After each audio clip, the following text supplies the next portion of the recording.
السلام عليكم ورحمة الله تعالى وبركاته. مرحبا بكم مجددا متتبعين قناة أم سارة. اليوم إن شاء الله غادي نقتسم معكم طريقة تحضير الدجاج محمر بالتغميرة ديالو. كيجي بحال ديال الأعراس والمناسبات، لذيذ بزاف مع جميع أسرار النجاح ديالو وبجميع المقادير اللي غادي تحتاجوا أكيد مضبوطين وناجحين 100%. تبعوا معايا التفاصيل في الفيديو، ما تنساوش تشتركوا في القناة وتفعلوا الجرس. فرجة ممتعة. غنبداو على بركة الله. كأول مرحلة كنشرملو الدجاج ديالنا ليلة قبل، يعني قبل ما نطيبوه يستحسن اننا نشرملوه بليله قبل، او لا على الاقل واحد ساعتين حتى 3 السوايع ضروري كيتشرب الشرموله باش كيجينا الدجاج ديالنا بنين وفتي. غنبداو على بركه الله في المقادير ديال هاد الشرموله. هادي غادي نحتاجو فيها 2 معالق كبار ديال القزبر والمعدنوس مقطعين هكا رقيق. عندي هنايا 2 فصوص ديال الثومه محكوكين، نصف ملعقة صغيرة ديال الهريسة. عندي كذلك القليل من الخرقوم أو الملون الغذائي، ممكن تعوضوه بالدماء ديال الزعفران، غير ما متوفرش عندي. عندي هنايا ملعقة صغيرة ديال الكمون، الخرقوم. عندي هنايا كذلك سكينجبير ملعقة صغيرة مملوءة جيدا. عندي هنايا كذلك القزبر حبوب يابس مطحون، القليل من الإبزار. وعندي هنايا ملعقة كبيرة ديال لب ديال الحامض مصير. غنبداو على بركة الله. نجمع هاد المكونات هادو، كنضيف ليهم 4 كاس ديال الماء صافي، وكنشرمل الدجاجة ديالي مزيان، وكندخل مزيان ديك التشرمولة تحت الجلدة ديال الدجاج.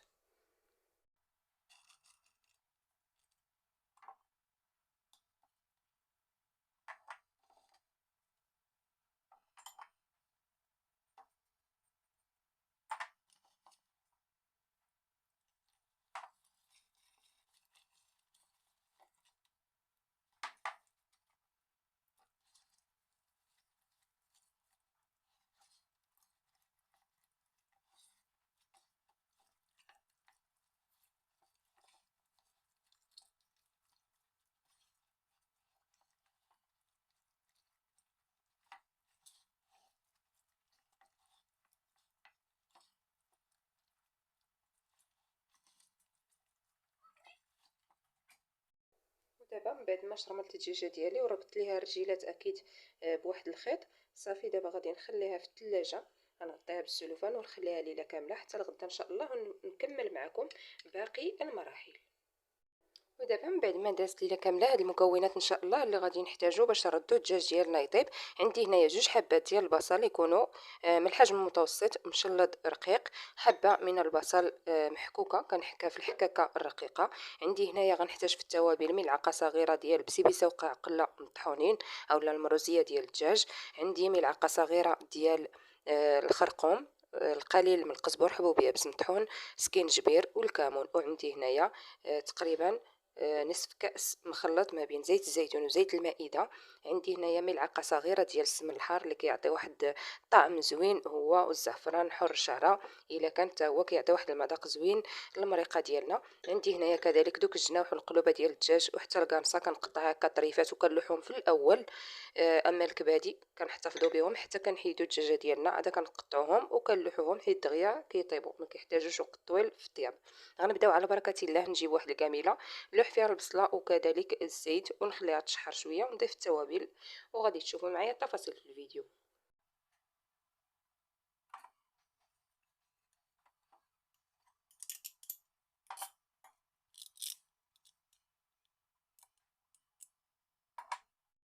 بعد ما كتبان البصله ديالي كيف ما كتشوفوا معايا وكتشحر صافي، غنضيف دابا هاد الجناواح والقلوبه ديال الدجاج، وغنضيف كذلك التوابل.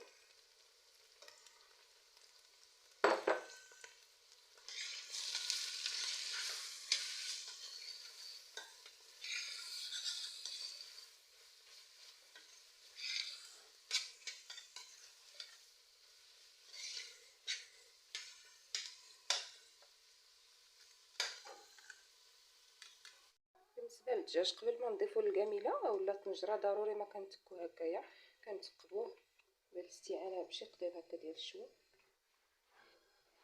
باش ما يتنفخش لينا وما تقطعش لينا ديك الجلده ديالو، باش كيدخلوا عاود الطياب.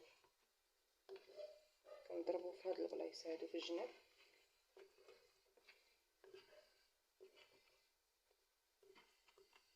صافي. غادي نقلبو وغنتكا ذلك هاد البلايص هادو.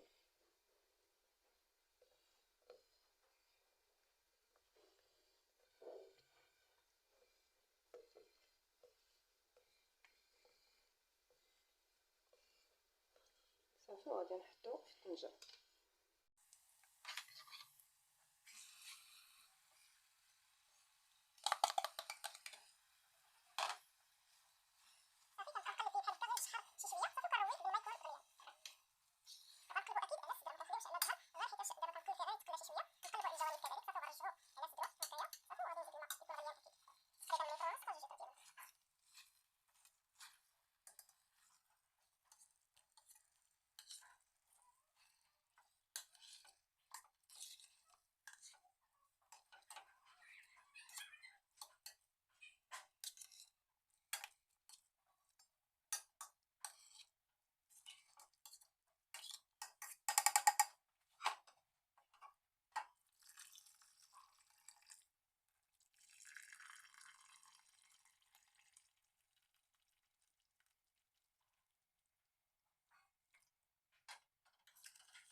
كما كتشوفوا معايا كنخليو الدجاج ديالنا كيطيب على عافيه متوسطه.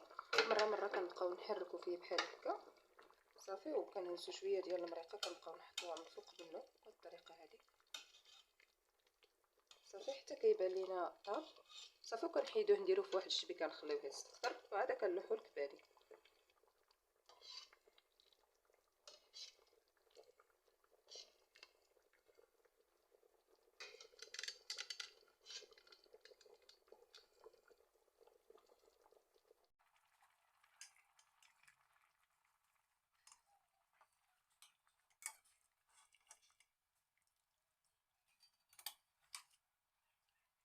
ودابا من بعد ما حيدنا الدجاجه ديالنا تستقطر، من بعد ما طابت اكيد، دابا غنضيف الكباري لهاد المريقه هذه.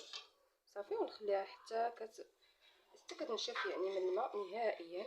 كنخليها طيب دابا ومن بعد غنجهد عليها العافيه مع التحراك حتى كنحصلوا على واحد المرق اللي يكون خاتر ويكون يعني ناشف من الماء نهائيا باش كنحصلوا على ديك الدغميره. ودابا كيف ما كتشوفوا معايا كنسلق البيض ديال السمان ونقترح معكم بطريقه سهله جدا.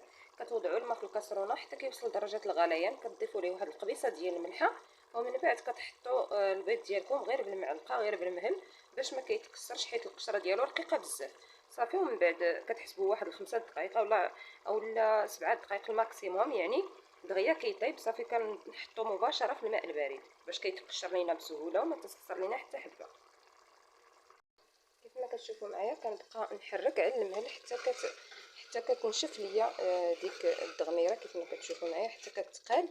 مازال غادي يعني مازال غادي نحرك فيها على عافيه مهيله. واخر حاجه كنضيفها هي ملعقه صغيره ديال العسل الحر باش كتعطينا واحد اللذه للدغميره ديالنا.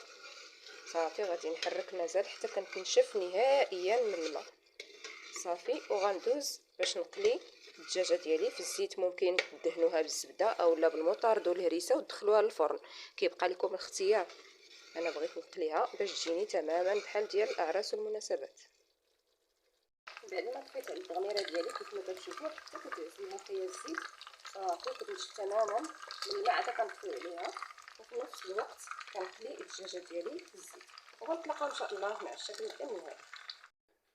من بعد ما وجد الدجاج محمر ديالنا هذا هو الشكل النهائي من بعد ما حطيته في طبق التقديم. صراحه كيجي لذيذ بزاف ورائع. والدغميره يا سلام بجميع المكونات ديالها يعني كتجي خاتره وكتجي لذيذه بزاف بحال ديال الاعراس تماما ما تفرقوش بيناتهم. كنتمنى من قلبي انكم تجربوا الدجاج محمر بطريقتي وان شاء الله غادي ينال الاعجاب ديالكم. كنتمنى وصفه اليوم تكون نالت اعجابكم ودعموني بالاشتراك على القناه والضغط على الجرس فضلا وليس امرا. وشكرا لكم على طيبه المتابعه.